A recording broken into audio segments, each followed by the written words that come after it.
And some of the details that we've learned, some of the things that we've discovered in court paperwork and off the record, horrific, truly. Words like depraved, evil, all been used by law enforcement in this case.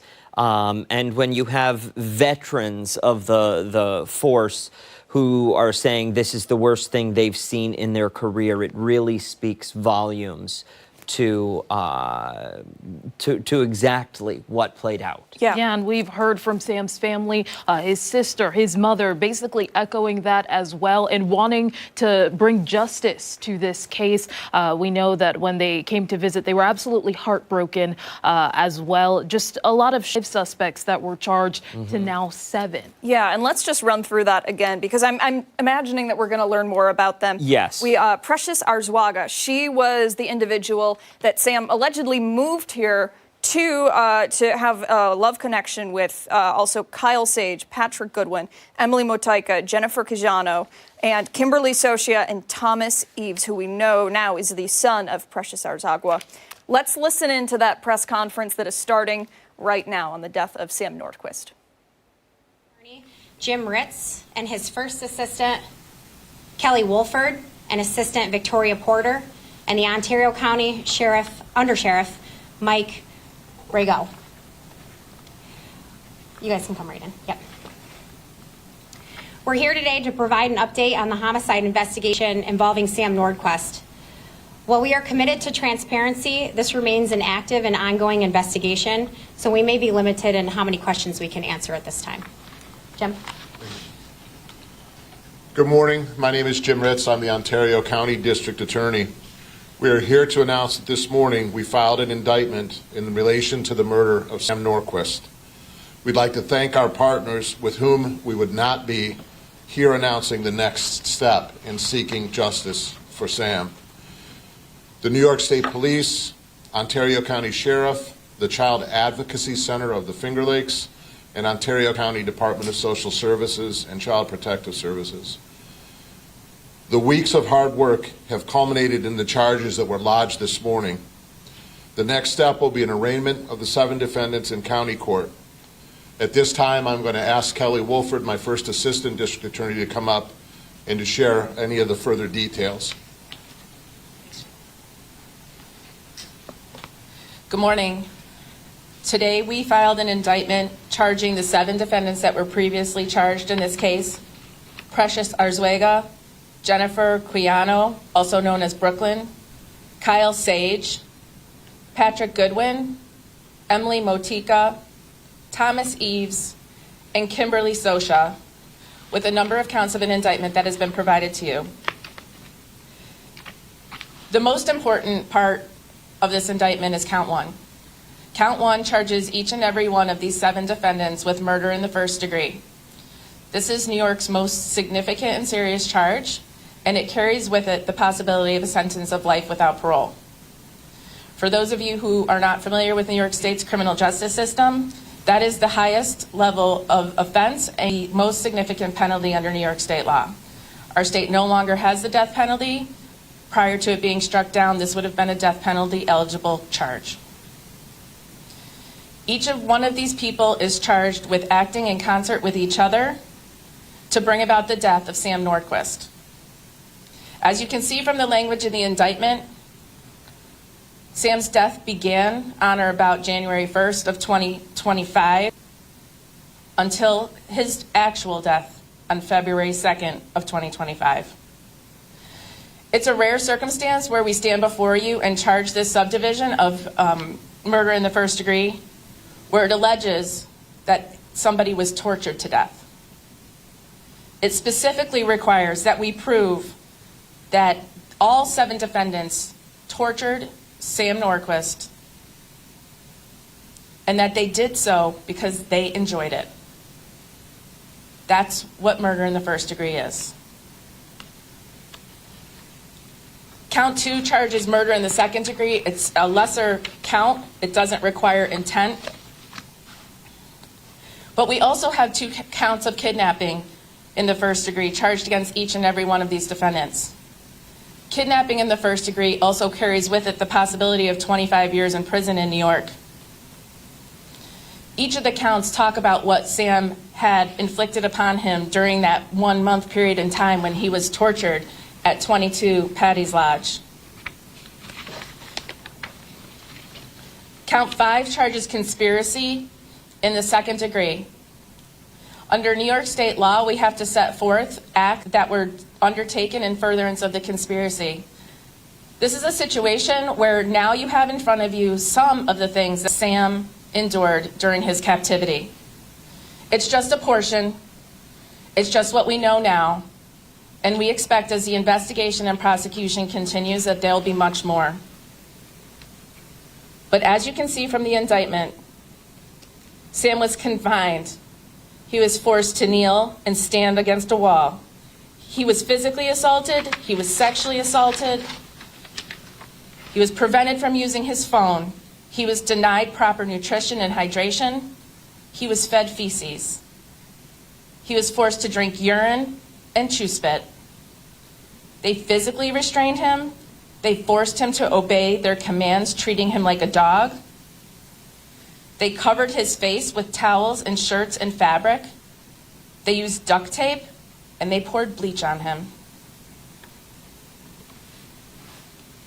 Count 6 charges a number of the defendants with aggravated sexual abuse in the first degree. Under New York state law, that requires that you sexually assault someone using a foreign object.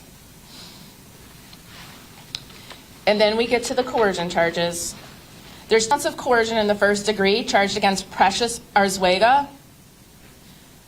Precious Arzuaga is charged with coercion in the first degree for forcing a child who was 7 and another child who was 12 to engage in the conduct that's charged in this indictment.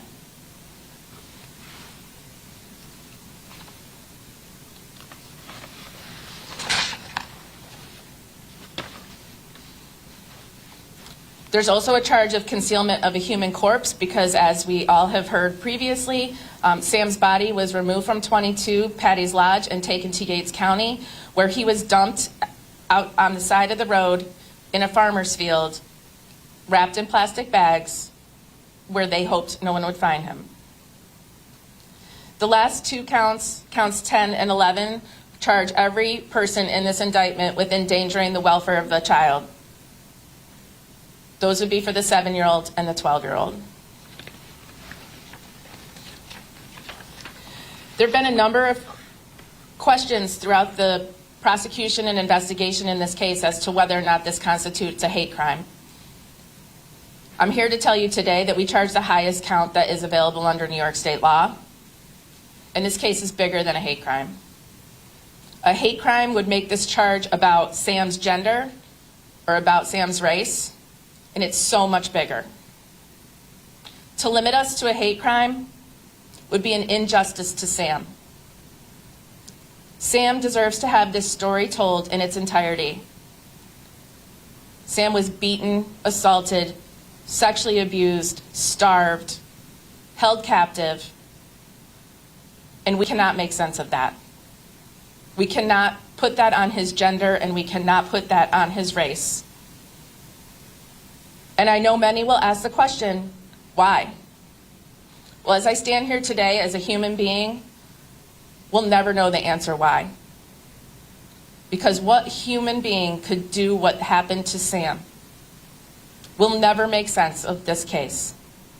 But I will tell you, everyone standing in this room and every investigator, every child advocate, every member of the Department of Social Services, every member of law enforcement, work together to get to this point where we are moving forward for justice for Sam. The amazing job that we're all standing here with 7 defendants charged with murder in the first degree, barely over a month since Sam was reported missing, is quite frankly astounding. We as a community are here to seek justice for Sam, to help Sam's family heal, and to help our community heal from what is truly a horrendous act. Sam was put to rest yesterday, and today, Sam's mom and siblings are at peace, knowing the next step in justice for Sam is coming.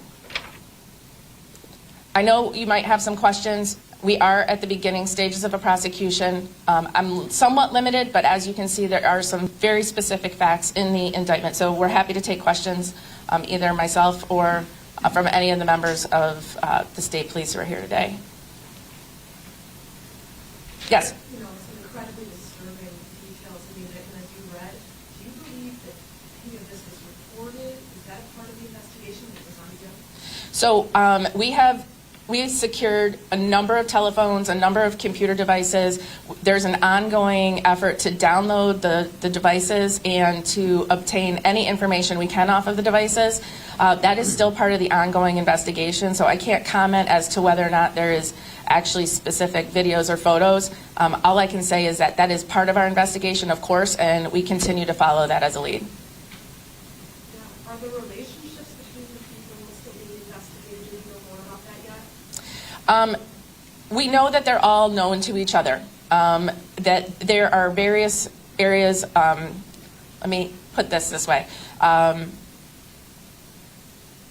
There are relationships among all of these people. We're all known to each other. There are some romantic relationships, there are some familial relationships, and there are some people that just knew each other from being around the area.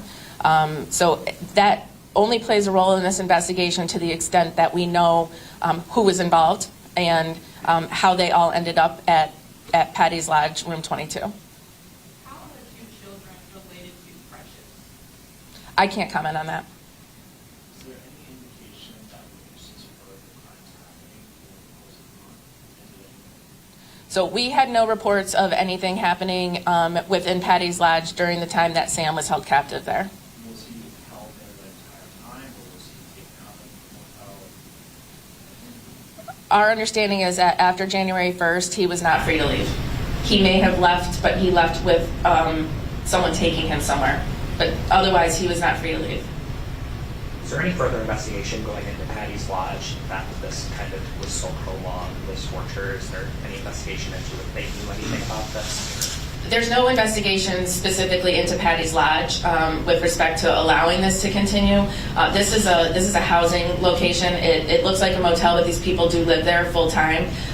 So what happens in their home is not something that necessarily Patty's Lodge is responsible for.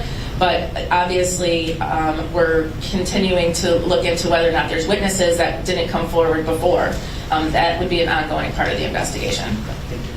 When coming from Minnesota, is Patty's Lodge where Sam originally went to stay, or was he kidnapped and taken there? Our understanding is he came here on his own free will and was staying at Patty's Lodge on his own free will when this began. When I say this began, when he came to New York. Is there any indication that there are more suspects that have not been arrested yet? Is the community safe right now? There's no indication at this point that we're looking for an additional suspect. Obviously, the ongoing investigation part of this, we're still in the process of analyzing telephone data and talking to witnesses. If someone else were to come to light that needed to be charged, we would absolutely be charging them. At this point, we are satisfied with the fact that we've gotten at least the 7 main participants in this crime. Are there any indications that any of the suspects have done anything similar to this before? We don't have any indication that there has been an actual torture type of situation with any of the defendants before. 3 of the defendants have a prior criminal history, and we do know that there's the 2 people were on parole at the time that this occurred, but they aren't similar in nature. Any more details on the timeline of all of this? I mean, January to February, he was with this group of people, but I believe he was in New York in September. All I can comment on is the fact that beginning when our indictment starts, which is January 1st of 2025, that's what we're able to say is when the charges began. And it's a continuing course over that period of time. Is Precious or any of the defendants being looked at as a ringleader who brought the other 6 people together? We are not looking at anyone as a particular ringleader because it's quite frankly not needed in our system. What we look at is each individual, are they a participant, are they a willing participant, and did they share the intent of the people who were acting? So in order for us to convict someone for murder in the first degree, for instance, we have to prove that they shared the intent to kill Sam and that they did so under the circumstances that are in the indictment, which they also had to have shared the intent to torture Sam and inflict the injuries upon Sam that ultimately led to his murder. So, you know, we don't have, in this circumstance, a need to have one person stand out as the ringleader. It's all of this group of people, all 7 of them working together to bring about his death. Do we know how Patty's Lodge was determined to be the location chosen by DSS? I don't understand your question. You said DSS assigns this as like a housing unit, Patty's Lodge. Do we know how that process kind of looks and if that takes a play into why Patty's Lodge was the location for all of these crimes? I am not able to comment on DSS or how they ended up housed in that particular location, or even that they were being housed by DSS at that location. I'm not familiar with that particular information. Yes? Can you talk about Sam's family's reaction to the progress in this? Yes, Sam's family was very happy. They're very tired, however. They've been through a lot in these last few weeks. They're glad that there is further progress, and they're hoping that this is the next stage of healing for them. But they're under a lot of varying emotions at this point. Are the children in state custody now, full time? I can't comment on that. When are they being arraigned? We still are waiting for the arraignment date. The indictment was filed this morning. A judge will be assigned, and then we'll get an arraignment date. They're all in custody still, so it should be in the next week and a half. Can you talk to the heinousness of having children participate in something like this? Yes, obviously they're charged in this indictment all with endangering the welfare of a child, and that coercion charge is disturbing. To have 2 children have to participate in the beating of a human being, and it's deeply disturbing, and it has, I can speak for myself and everyone involved in the nation, been one of the most troubling parts of this. It's heartbreaking.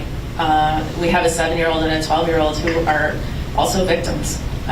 They may have been forced to participate, but their lives are forever changed by what they saw and endured in there. And so we're here not just for Sam, but we're here to seek justice for those 2 children also. I'm sure you've never prosecuted anything like this before in terms of 7 people being charged with first-degree murder. How do you wrap your head around that and how to go forward with prosecuting this case? Yeah, so no, I haven't had the opportunity to prosecute 7 people for first-degree murder. It's like with any other murder case, though. You have to just look at the evidence, and you have to keep an open mind and follow the evidence and make sure that you're working with your investigators and you're working with all the support people around you. Victoria Porter's here with me today. We're doing this together.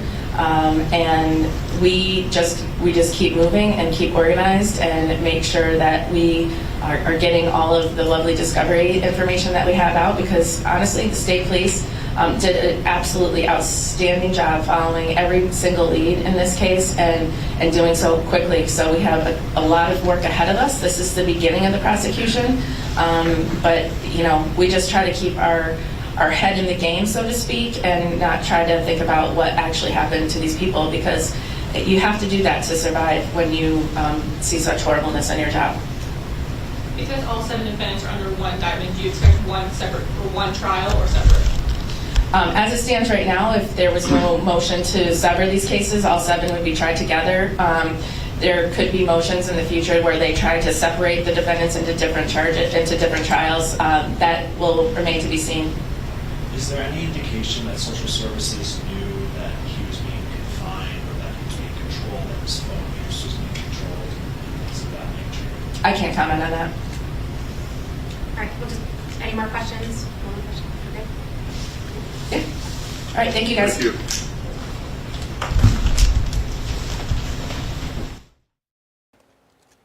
you. Just wrapping that up there, really some monumental developments coming out of that case. Yeah, truly horrific details released there by the district attorney. In relation to the death of Sam Nordquist, we're going to get to that coming up in just a little bit. We're going to continue this coverage and go over some of the details and the new information that we've just learned surrounding this case and the 7 people arrested in relation to his death. And now indicted. Time right now, 9:35. When we come back, we'll continue this conversation.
(9:38). Thanks so much for sticking with us here on ARC Rochester. We want to continue our team coverage of that breaking news just coming out. Ontario County DA Jim Ritz there alongside Kelly Wolford, Assistant District Attorney, announcing the indictment of the 7 people facing charges in the death of Sam Nordquist. And I want to dive right into one of the most egregious charges, I think, that heard. You could hear audible gasps from the media in that room. Precious Arzwaga, the woman that Sam Nordquist came to Ontario County to see, to be with, the person that there was a connection made online, facing a charge of coercion in the first degree, forcing two children, ages 7 and 12, to engage in conduct which later had the legal right to abstain from. And this conduct is part of the torture of Sam Nordquist. These two young children forced to take part in the torture of another human being. Let that sink in for 1 minute. It's truly an egregious and disgusting act, if true.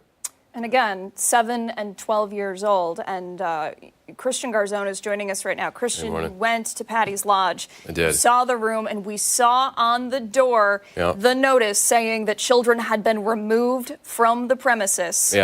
And now we know that that is why they were removed. And we know that now they are somewhere else. We don't know whether or not they're in custody of the state. We don't know if they're staying with relatives. But we know now 2 children could have been involved in this heinous act. Oh, yeah. It's sickening. The details that we have learned in the past 20 minutes are horrific. Yeah. Absolutely jaw-dropping. To think that somebody went through this and somebody suffered the way that they did at the hands, allegedly, of 7 people.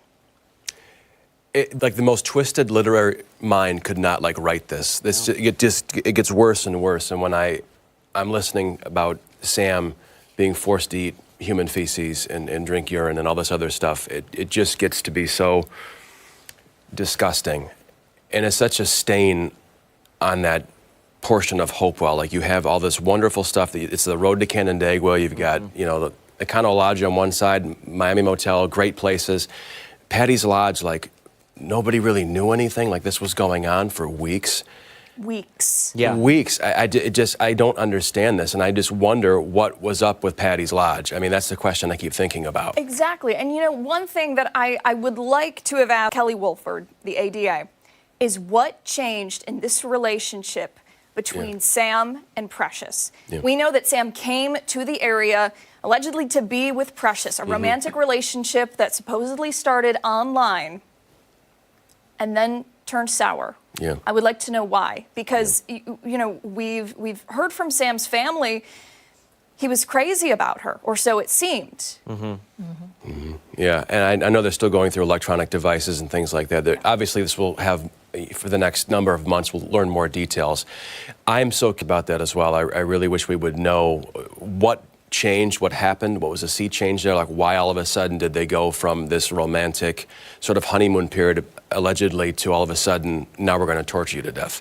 Well, and we know we have a good generalization of what investigators say is that timeline. Sam coming to the area in September, and they say that torture began right around January 1st, up until Sam's death on February 2nd. And I want to quickly just go over, and I think we've got a graphic here maybe of some of the charges here, but just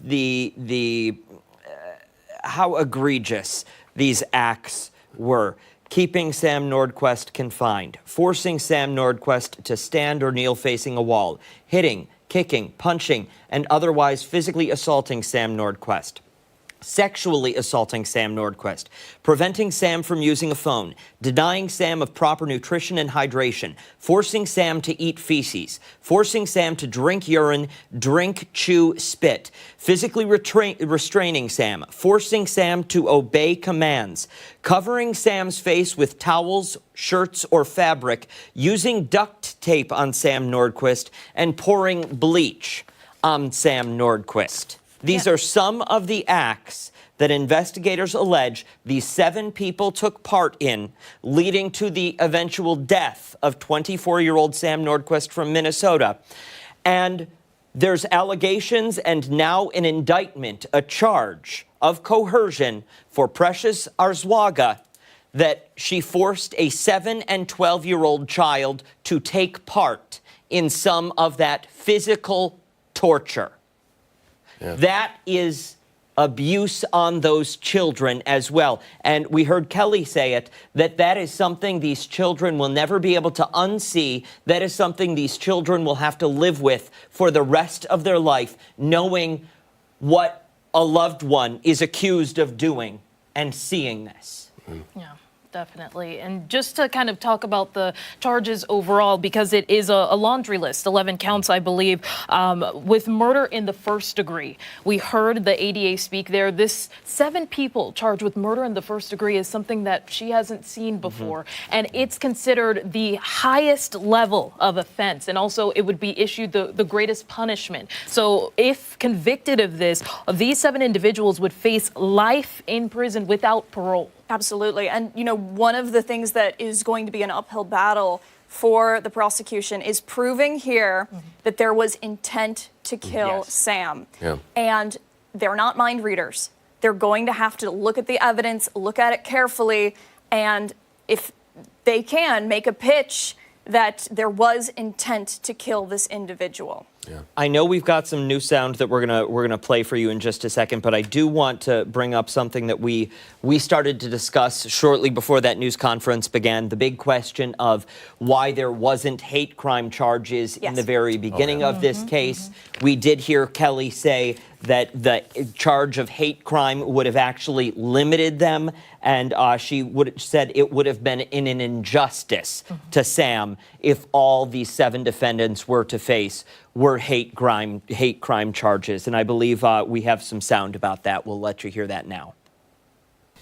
There have been a number of questions throughout the prosecution and investigation in this case as to whether or not this constitutes a hate crime. I'm here to tell you today that we charge the highest count that is available under New York state law. And this case is bigger than a hate crime. A hate crime would make this charge about Sam's gender or about Sam's race, and it's so much bigger. To limit us to a hate crime would be an injustice to Sam. Sam deserves to have this story told in its entirety. And we truly know that that story, from what we're learning, is horrific. And we've heard members of law enforcement, we've heard the DA, the ADA, anybody who's been involved with this case, that it is the worst thing that they have ever seen over the span of their careers. And reading through the court paperwork, it is horrifying, truly. We actually have people in the newsroom right now crying. Wow. They watched this presser and they broke down. I mean, it's yeah. Jim Ritz, or forgive me, one of the law enforcement officials when this story first broke, called it depraved, and based on, you know, some of these details. Yes, evil is also a word we've heard used. Yeah. And keep in mind, too, this is only the information that has been released. Trooper Linnea Crane, when she first came out, said, these are some of the details that we can share with you.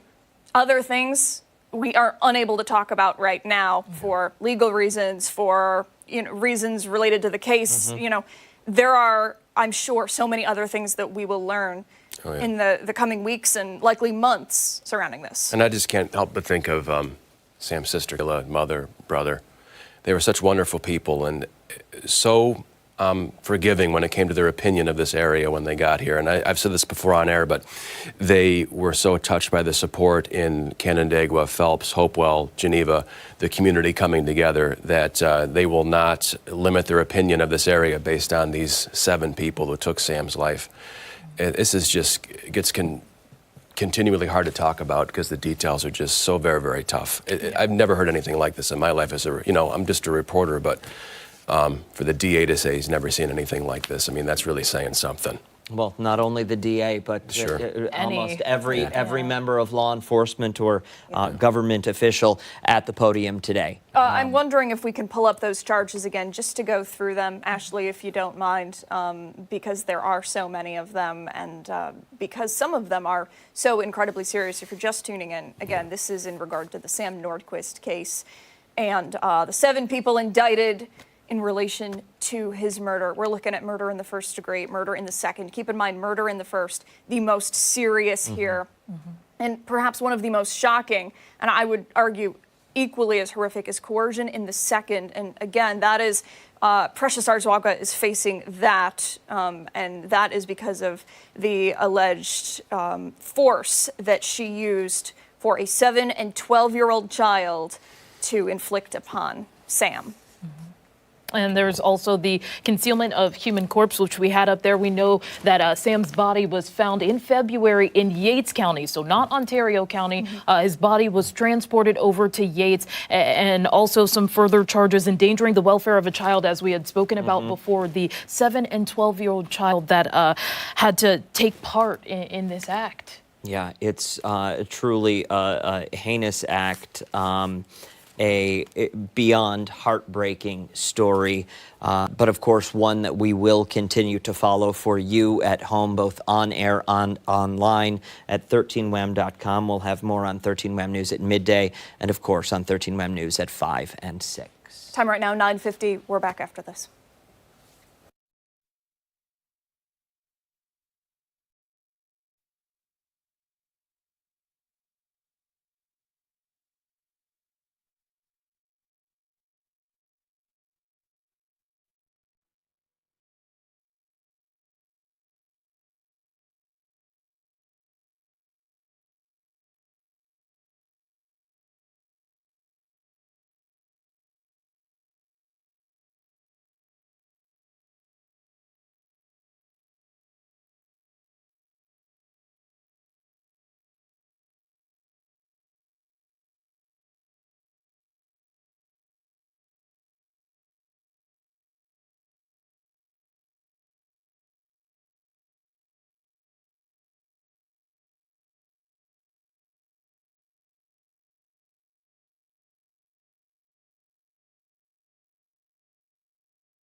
Thanks so much for sticking with us here on ARC Rochester as we continue and wrap up our breaking news coverage on the indictment charges just released in the 7 people accused in the death of Sam Nordquist.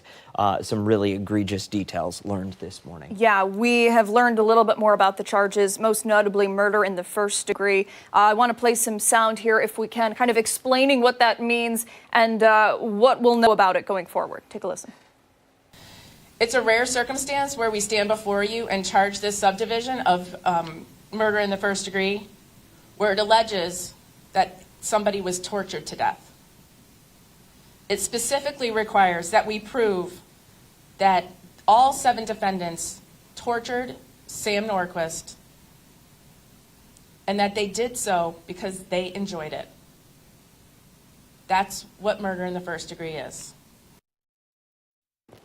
Of course, one of those defendants, Precious Arzwaga, the woman that Sam moved to the area to be with, to start a relationship with, coming here at 24 years old, moving from Minnesota across the country to our area for that relationship, and just months after arriving in September, was found tortured and dead in a field. And then again, just to reiterate this, Precious Arzwaga also facing a coercion charge in relation to those two children who were removed from the premises of Patty's Lodge. And you know, we'll continue to follow this, but the DA was saying that those two children were forced to take part in the torture of Sam Nordquist. Much more to come, coming up on 13WAM News at midday, 13WAM.com, 13WAM News at 5 and 6 o'clock tonight. We will see you tomorrow morning.